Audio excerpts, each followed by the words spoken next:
ఏపీలో ఖాళీ అయిన రాజ్యసభ స్థానంలో ఉప ఎన్నికకు కేంద్ర ఎన్నికల సంఘం షెడ్యూల్ విడుదల చేసింది. వైసీపీ ఎంపీగా ఉన్న విజయసాయిరెడ్డి రాజీనామాతో ఈ స్థానం ఖాళీ అయింది.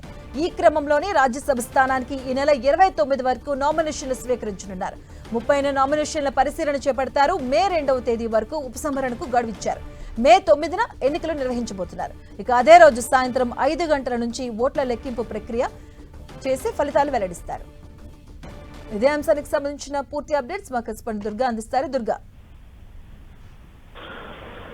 మధు, రాష్ట్రంలో ఖాళీగా ఉన్న రాజ్యసభ స్థానానికి నోటిఫికేషన్ ని కేంద్ర ఎన్నికల సంఘం విడుదల చేసింది. ఈ నెల 29 వరకు నామినేషన్లు స్వీకరిస్తున్నట్లుగా ఈ నోటిఫికేషన్ లో పేర్కొన్నారు. మే 9వ తేదీన రాజ్యసభ స్థానానికి ఎన్నిక నిర్వహిస్తామని ఈ నోటిఫికేషన్ లో తెలియజేసింది. అయితే ప్రస్తుతం విజయసాయిరెడ్డి రాజీనామా చేశారు కాబట్టి రాజీనామా చేసినటువంటి స్థానం ప్రస్తుతం అసెంబ్లీలో ఉన్నటువంటి సంఖ్యాబలం నేపథ్యంలో కూటమి పార్టీలకి రాజ్యసభ స్థానం వెళ్ళబోతుంది. వైఎస్ఆర్సీపీకి కేవలం 11 స్థానాలే ఉన్నాయి కాబట్టి తిరిగి అభ్యర్థిని పెట్టే పరిస్థితి ఆ పార్టీకి లేదు. ఇక కూటమికి సంబంధించినటువంటి పార్టీలు జనసేన, అలాగే బీజేపీ, టీడీపీ, ఈ 3 పార్టీల్లో ఎవరో ఒక అభ్యర్థిని ప్రకటించే అవకాశం ఉంటుంది.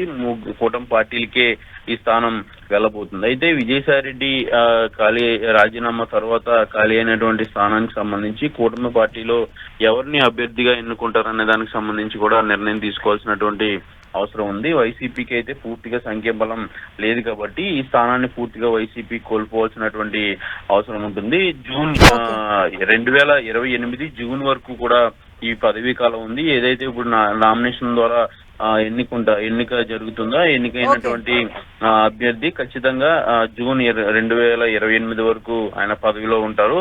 మే 9న ఈ రాజ్యసభ స్థానానికి సంబంధించినటువంటి ఎన్నిక జరగబోతుంది. 29 వరకు కూడా నామినేషన్లు స్వీకరించబడుతున్నాయి. Okay, thank you Durga.